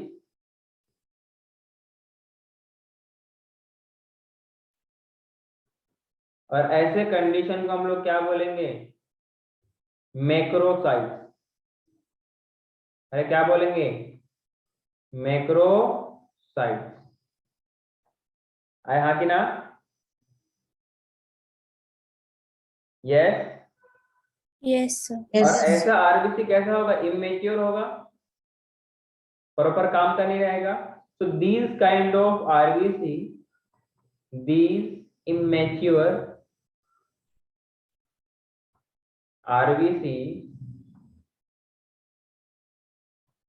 which are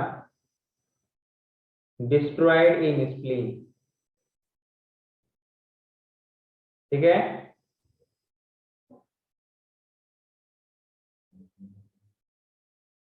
destroyed in spleen, और इसी वजह से स्प्लीन को हम लोग क्या बोलते हैं?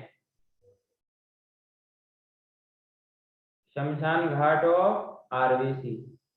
अरे हाँ जी, अंग्रेजी में बोलते हैं ग्रेवयार्ड। यही तो होता है ग्रेवयार्ड का मतलब, यही तो होता है ना, शमशान घाट, या कुछ और बोलते हैं? बराबर है। अरे शमशान घाट तो इंग्लिश में ग्रेवयार्ड बोलते हैं ना, या कुछ और बोलते हैं?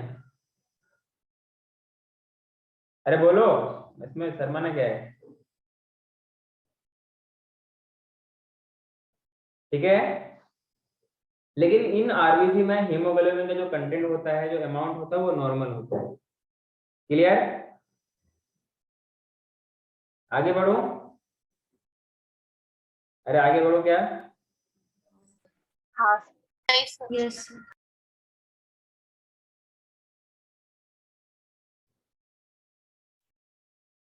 Moving to next, due to deficiency of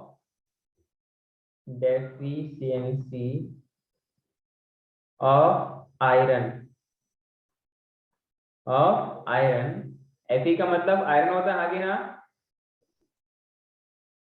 RBC becomes smaller in size, बिल्कुल आप लोगों की तरह छोटा हो जाता है। RBC becomes smaller in size,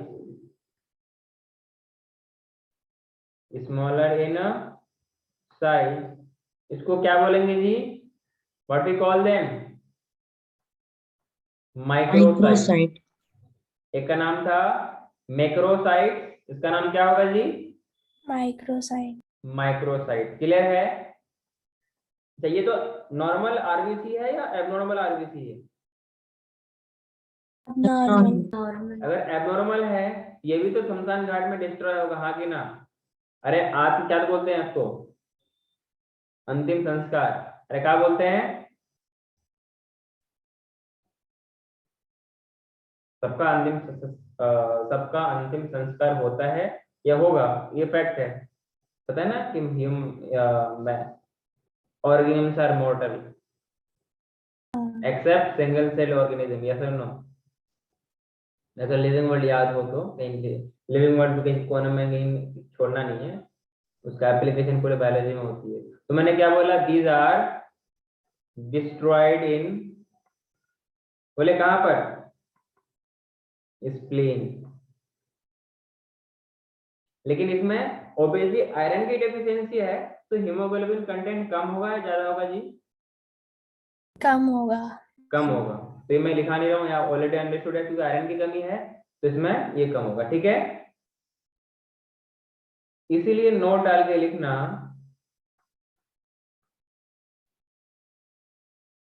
graveyard of RBC. ये तो होता है स्पेलिंग ग्रेवयार्ड का, स्पेलिंग नहीं पता था उसमें ब्रैकेट में लिख सकते हैं शमशान घाट, शमशान घाट। ठीक है, of RBC is spleen. Is it clear? अरे बोलना Yes, भाई। sir.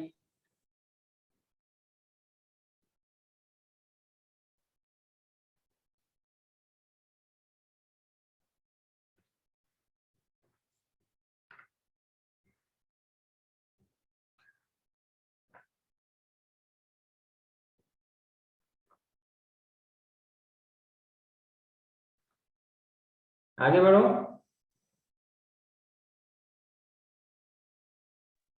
हाँ सर। Very good.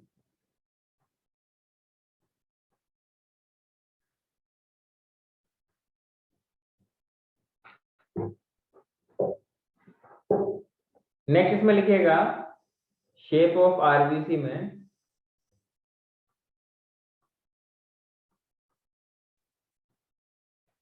ज्यादा तो नहीं हो रहा है ना? हाँ जी, ज्यादा हो रहा है। तो मैंने बोला शेप ऑफ आरबीसी, जनरली मैंने क्या बोला sir, it is by concave. ठीक है, अगर अगर इनका शेप चेंज हो जाए तो ऐसे कंडीशन को हम लोग क्या बोलेंगे, कोएकिलोसाइटोसिस बोलेंगे। अरे क्या बोलेंगे इसको? इससे पहले हमने बात किया था किसके बारे में, साइज के बारे में। अब बात क्या कर रहे हैं, शेप के बारे में। अरे शेप और साइज में फर्क होता है, हाँ सर। ये अच्छे से मालूम है आप लोगों को। ठीक है, तो शेप अलग चीज है, साइज अलग चीज है। साइज छोटा बड़ा, शेप अलग अलग प्रकार के। अगर कोई रेक्टेंगुलर है तो कोई ट्रायंगुलर है, हाँ कि ना। कोई एलिप्टिकल है तो कोई पैराबोला है, हाँ कि ना। These are the shape. क्या बोला? तो पैराबोला। तो मैंने क्या बोला, बाइकनकेव शेप है। ये बदल भी सकता है, बदल जाए तो हम लोग क्या बोलेंगे इसको, क्या बोलेंगे, कोकिलो। अच्छा नहीं, कोकिलो से याद आया, हमें कुछ याद आया ना, खैर वो अलग बात है। कोकिलो, कोकिलो क्लास में है ना।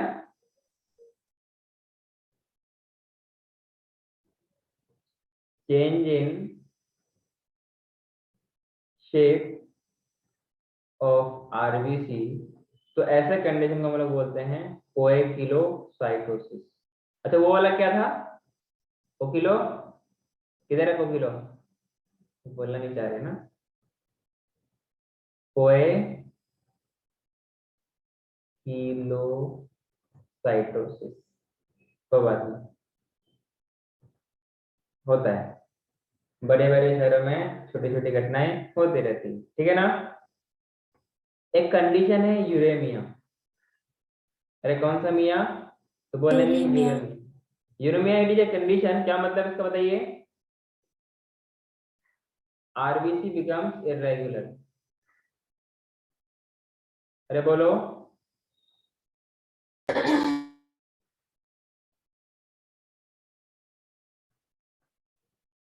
ठीक है,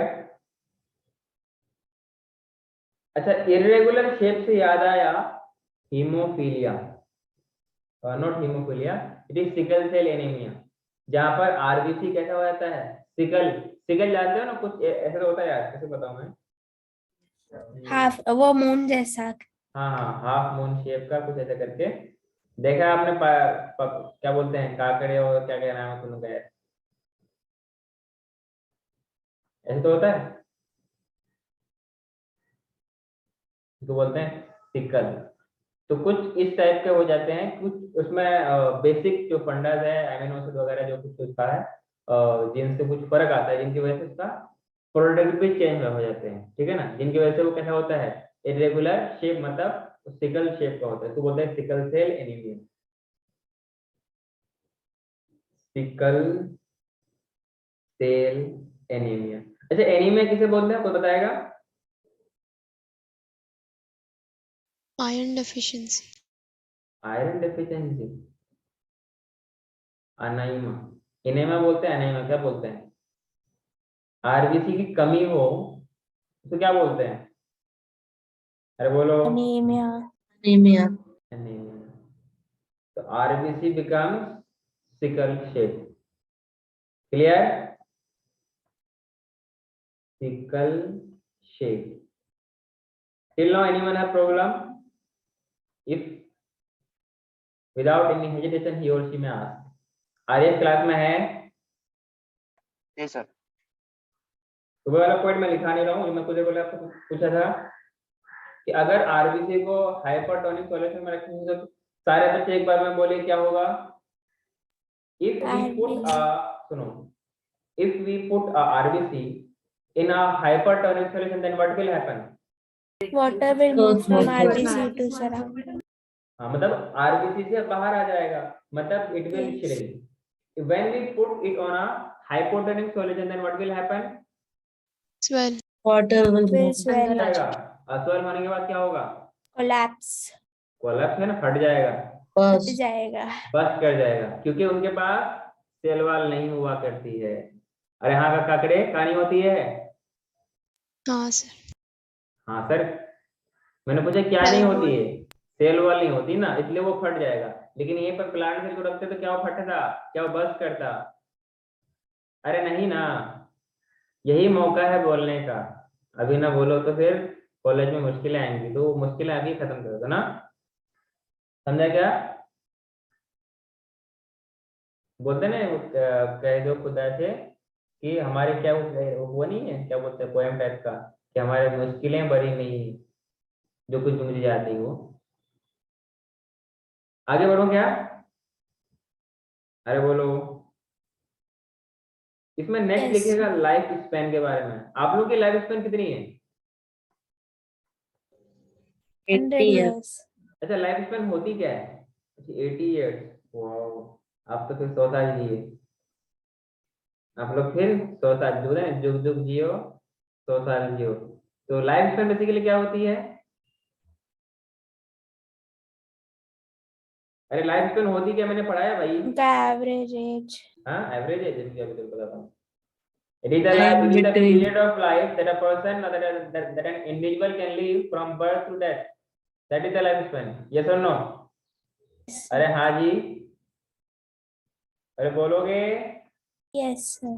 तो on an average it is 120 days, 120 days. हाँ. ठीक है, 120 दिन।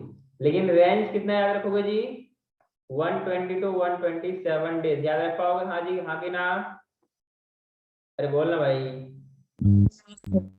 हाँ, एक जब इसकी लाइफ स्पैन आई ना, वैसे आपको कभी याद रहेगा नहीं, वैसे मैं लिखा देता हूँ, ये 12 में मैं पढ़ाऊंगा। हैशटैग आगे पॉइंट लिखेगा स्पर्म का लाइफ स्पैन, मतलब कि जब से बनना शुरू होता है और उससे कब तक। देखो एक तो होती है लाइफ स्पैन क्या, कि कितने देर तक रहता है आफ्टर इजैकुलेशन, जैसे का आरबीसी है डब्ल्यूबीसी, मतलब नॉट डब्ल्यूबीसी, इट इज मैं कहाँ चला गया। तो स्पर्म मतलब गैमेट जो है इनका, जो कोई जो आफ्टर इजैकुलेशन, आफ्टर रिलीजिंग, मतलब ओव्यूलेशन या sperm what I can say myogenesis, मतलब उसका इजैकुलेशन के बाद वो कुछ अराउंड 3 to 5 डेज रहता है स्पर्म पर। वहीं पर जो ओवम होती है वो कितनी रहती है? 24 to 48 आवर्स ही रह पाता है। ये उसका मैक्सिमम लाइफ टाइम जितना वो रह सकता है। लेकिन इसका एक फॉर्मेशन का टाइम होता है। क्या होता है उसके लिए? अच्छा, स्पर्म के बनने के प्रोसेस को क्या बोलते हैं? Spermatogenesis. स्पर्मेटोजेनेसिस। देखता हूँ क्या आप लोग अगले साल के लिए इसको याद रख पाते हो कि नहीं। इट इज 74 डेज, और ये कंटिन्यूसली साइकिल चलती रहती है। अरे हाँ जी, this cycle is continuously goes on till death. ये मेल्स की बात है ना, तो मेल्स में कंटिन्यूसली होती रहती है, but in case of female ovum का प्रोडक्शन टिल 45 to 50 ईयर्स की एज तक ही होता है। फिर जब वो रुक जाता है उसको हम लोग क्या बोलते हैं? मेनोपॉज बोलते हैं। हाँ कि ना? बाकी आप लोगों को अच्छे से पता होगा। हाँ कि ना? अरे बोल भाई, कोई दिक्कत है? नहीं सर. हाँ, फिर नेक्स्ट आता है काउंट में। अरे जब सब साइज की बात कर लिए, शेप की बात कर लिए, और साइज एंड शेप बहुत ही लाइफ में इम्पोर्टेंट, हर जगह किसी भी मामले में जाए वहाँ पर शेप एंड साइज का एक बहुत इंपॉर्टेंट रोल होता है। तो जब साइज एंड शेप का इंपॉर्टेंट रोल होता है तो वहीं पर काउंट का भी रोल होता है ना। क्या? अरे हाँ, $1 मिलियन या $2 मिलियन या फिर 1 मिलियन, जो भी कुछ होता है, यूरो कुछ भी होता है, आई डोंट नो। तो दैट इज, अगला है लिखिए count of RBC. RBC count. जब आप लोग डॉक्टर के यहाँ जाते हैं, ब्लड टेस्ट कराते हैं, क्योंकि सारा का सारा बीमारी का जो भी आपको मालूम चलेगा वो ब्लड से मालूम चलेगा। आगे ना, अगर ब्लड साफ है, अगर ब्लड साफ है तो आई होप कि आपको कोई बीमारियां नहीं होगी। अगर ब्लड में गंदगी है, बीमारी तो बीमार होना लाजमी है। आगे ना, लाजमी से याद आया कि आरबीसी का काउंट आरबीसी काउंट मतलब क्या, एक पार्टिकुलर हम लोग एक वॉल्यूम ऑफ ब्लड लेंगे, उसमें कितना आरबीसी प्रेजेंट है उसी को तो बोलेंगे, हाँ कि ना। तो मैंने कहा नंबर ऑफ आरबीसी पर सीएम क्यूब, ऐसा बात करते हैं ना, पर cubic millimetre of blood is called, अरे क्या बोलते हैं काकड़े जी, आरबीसी का आरबीसी काउंट। अच्छा, ह्यूमंस में आरबीसी काउंट कितना होता है मालूम है क्या? 4 to 6 million. 4 to 6 million. Okay, हाँ तो यहाँ पे जब आता है ना बात, तो मेल्स को अलग देखते हैं, फीमेल्स को अलग देखते हैं, ठीक है। मैं ऐसे लिखूं चलेगा, ये हम लोग ह्यूमंस की बात कर रहे हैं, ठीक है ना। Human male it is around 5.5 million, क्या नहीं याद रहेगा। वहीं पर फीमेल्स की बात करूं तो फीमेल्स में ह्यूमन फीमेल्स की बात करूं, इसकी होती कितनी 4.5 मिलियन, प्लस माइनस 1 मिलियन, एक उसका क्या हो गया रेंज हो गया, ठीक है। जो न्यूली बोर्न बेबी होता है, न्यूली बोर्न बेबी, आप लोग कभी न्यूली बोर्न बेबी हुआ होंगी, हाँ कि ना। डायरेक्ट इतने बड़े तो कोई नहीं होता, अरे हाँ कि ना। It is around 6 to 8 million.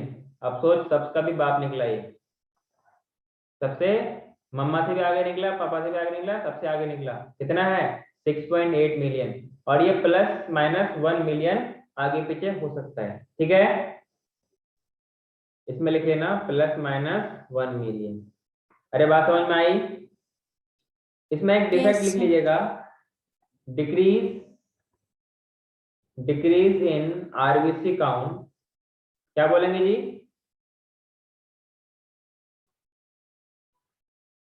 it is a condition where there is decrease in number of RBC that we call as Anemia. Anaemia, या क्या बोलेंगे एनीमिया या अनीमिया। अरे हाँ कि ना, जो आपका बोलना है, आपकी अपना खेत है, जैसे चाहे वैसे बोए, जैसे चाहे वैसे बोले, हाँ जी। बाकी टाइप्स ऑफ एनीमिया के बारे में हम लोग नेक्स्ट क्लास में बात करेंगे, आज के लिए इतना ही रखते हैं ताकि कहीं लोड ज्यादा ना हो जाए। फिर मिलते हैं नेक्स्ट क्लास में, तब तक के लिए बाय बाय।